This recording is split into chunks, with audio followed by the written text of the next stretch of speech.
नमस्कार, मी रश्मी श्वास सुखासमध्ये आपलं स्वागत करते. आज आपण बघणार आहोत पिठलं.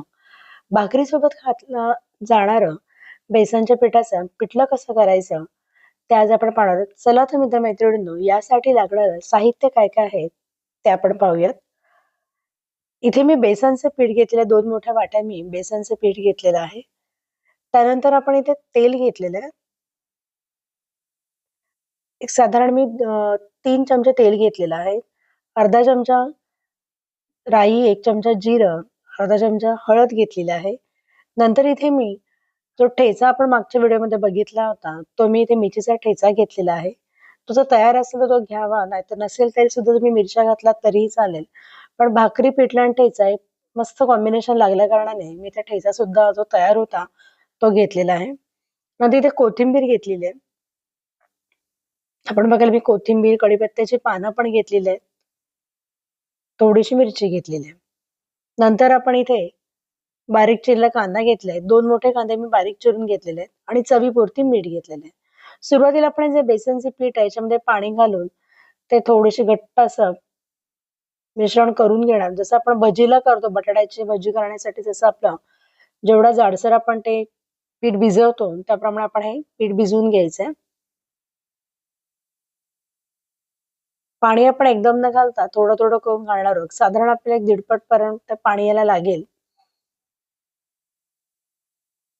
तुम्ही पाण्यामध्ये मिक्स करून घेतलात ना पीठ, तर त्यामुळे ती गुठळी राहणार नाही आणि पिठलं सगळीकडे ते समान टेक्स्चर राहील. त्याच्यामध्ये मस्त असं घट्ट आणि छान होईल.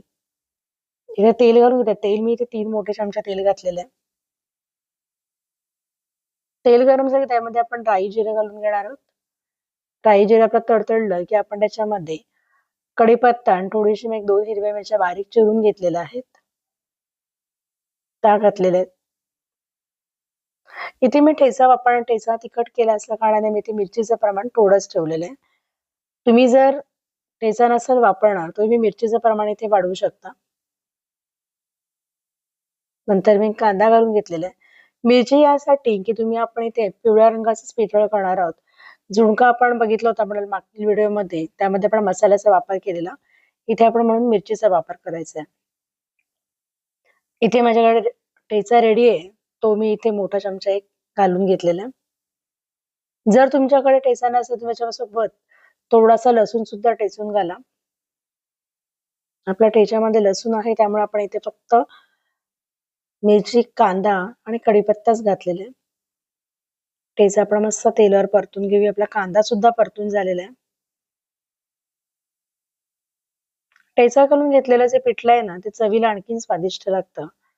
त्यामुळे नक्की एकदा या पद्धतीने तुम्ही करून बघा. आणि मित्र-मैत्रिणींनो, चॅनलवरती नवीन असेल तर चॅनलला सबस्क्राईब करायला मात्र विसरू नका.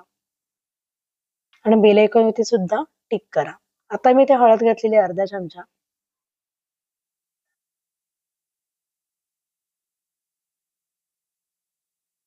यामध्ये आपण आता पाणी घालून घेऊया.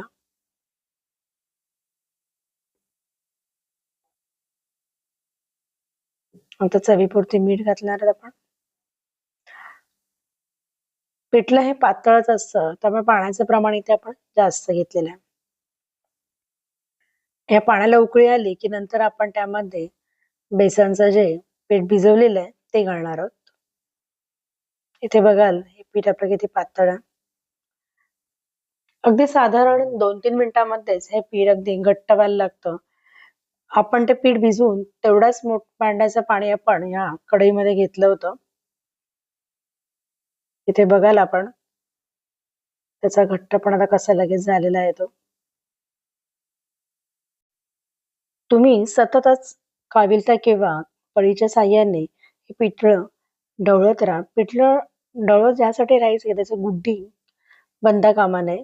म्हणून आपण सतत ते मिक्स करत राहणार आहोत जेणेकरून आपलं सगळीकडे समान पिठलं तयार होईल. इथे बघाल आपण आपलं किती घट्ट प्रमाणात झालेलं आहे. जेवढं घट्ट पाहिजे तेवढं आपण इथे घट्ट ठेवणार आहोत. कारण ते जसं जसं थंड होत जातं ना तसं तसं ते घट्ट होत जातं. आता मी वरून सुद्धा आणखीन थोडं पाणी घातलेलं आहे. आपल्याला अजून थोडं पातळ हवं होतं म्हणून. इथे बघाल आपण त्याचा घट्टपणा एक साधारण 7-8 मिनिटांमध्ये पिठलं शिजून होतं हे. मस्त असे स्मूथ असं आपलं एकदम बघायला याचं टेक्स्चर किती छान झालेलं आहे. आणि कुठेही आपल्याला असं गड्डी किंवा कुठे असं गुठळी दिसत नाहीये. सगळीकडे समान असं आपलं पिठलं दिसत आहे. मित्रांनो, नक्की एकदा या प्रकारे आपण पिठलं करून बघा. अगदी सोपी पद्धत आहे. आणि तुम्हाला ही रेसिपी कशी वाटली ती कमेंट्स मध्ये मला सांगायला मात्र विसरू नका. बघाल आपण त्याचा घट्टपणा भाकरी सोबत मस्त असं लागणारे पिठलं आपलं तयार झालेलं आहे.